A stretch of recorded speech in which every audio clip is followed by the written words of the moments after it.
Anchor is a fantastic platform for podcasting. It's so simple. It's remarkable. Even I could do it. And it's free distribution, free recording, easy, simple, elegant to use framework, great tools. If you're going to pick one podcasting platform, it should definitely be Anchor. I highly recommend it. How life forces you to grow.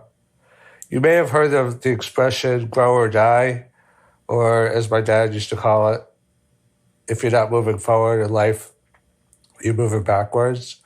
Or as Naval Ravikant likes to say, the world is efficient.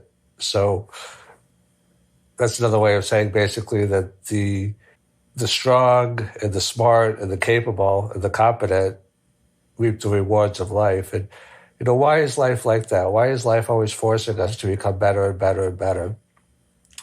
Well, there's different ways of thinking of it. There's a spiritual perspective, there's a philosophical perspective, there's an emotional perspective. From the spiritual perspective, sometimes we want life to change our circumstances, but sometimes life uses our circumstances to change us. And I'm going to repeat that again. Sometimes we want life to change our circumstances, but sometimes life uses our circumstances to change us, meaning that every weakness that we have inside, whether it be selfishness, whether it be laziness, whether it be judgmentalness, little by little, those are weeded out with us. And some people believe that the higher soul that you have coming into the world, the more you suffer, because the more you want to kind of reach nirvana or enlightenment.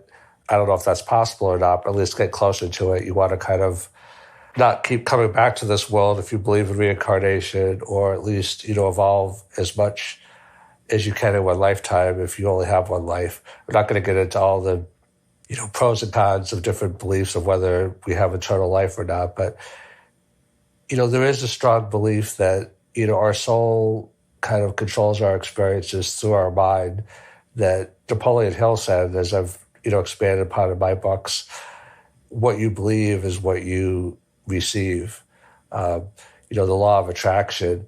But beyond the mind, in our conscious beliefs, Freud called it the unconscious, the subconscious levels, our soul is trying to make us evolve in our thinking and in our consciousness. So all the negative ideas that we have about ourselves, limiting beliefs, we believe that we're a mind and a body instead of a soul, those have to be challenged. And everything that's not, the higher forms of love, all there is love, but love in higher and lower forms, has to eventually be, removed. And the only way to remove it is by bringing it into the light of consciousness. So, selfishness is a lower form of love.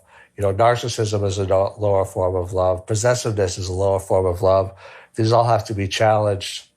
So they have to come into our life as experiences so we can realize that there's a higher way of being. So you do have to grow or you have to die.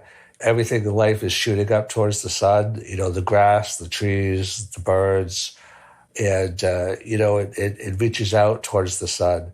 And if you don't reach out towards the sun, then you're in decay mode.